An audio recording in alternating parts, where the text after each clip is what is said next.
చేసుకోరు చాలామంది. ఒక పక్క ఆర్థిక సంస్కరణలు తీసుకొచ్చినప్పుడు అందరూ ఆలోచన ఏంటంటే ఆర్థిక సంస్కరణలు చేసింది కూడా inevitable situation, foreign exchange reserves లేవు, ఆర్థిక సంస్కరణలు తప్ప వేరే మార్గమే లేదు. బంగారు కూడా తాకట్టు పెట్టిన సందర్భం అది, అప్పుడు తీసుకొచ్చారు. కానీ నేను మనసా వాచా నమ్మాను కాబట్టి నేను ఓనర్షిప్ తీసుకున్నా.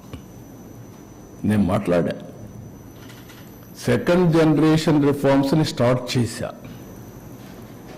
అందుకే మీరు చూస్తే ఈరోజు ఇన్ఫ్రాస్ట్రక్చర్ ఆల్ రిఫార్మ్స్ నేను నేరుగా చేశాను, లేకపోతే ఆనాటి ప్రభుత్వం దగ్గర చేపించాను. ఒక పవర్ సెక్టర్ రిఫార్మ్స్ నేను తీసుకొచ్చి, అందుకే ఎన్నో సందర్భాలు చెప్పాను, పవర్ సెక్టర్ రిఫార్మ్స్ తీసుకొచ్చి రాష్ట్రానికి వెలుగులు ఇచ్చాను. నేను అధికారాన్ని కోల్పోయాను. దట్ 2004.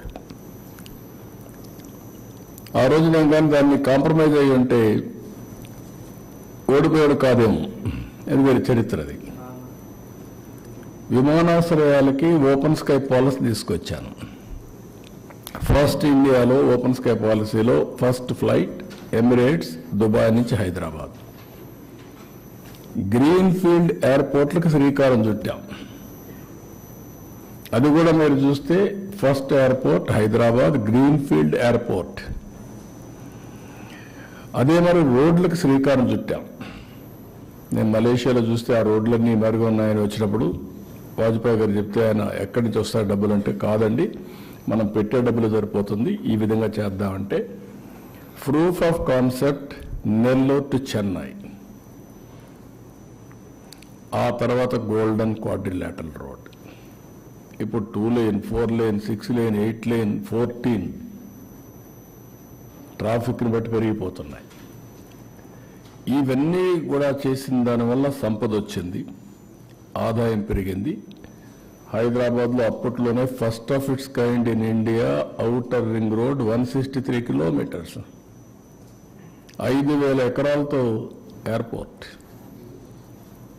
ఇవి చేశాం. అదే మాదిరిగా నేను టెక్నాలజీని అడాప్ట్ చేశాను.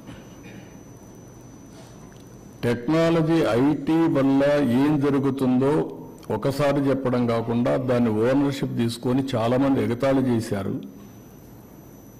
టెక్నాలజీ ఐటీ తిండి పెడుతుందని. ఈరోజు ఆ ఐటీ తిండి పెట్టడం కాదు కానీ ప్రతి ఒక్కరిని ఎక్కడికో తీసుకెళ్ళిపోతా ఉంది. సెల్ ఫోన్ లేకపోతే ఎవరుండే పరిస్థితులు లేరు. ఇవన్నీ విజువలైజ్ చేసి ఆ రోజు చేశాం. ఈరోజు గవర్నమెంట్ వచ్చినప్పుడు నేను చెప్పిన విషయాలు మీ అందరికీ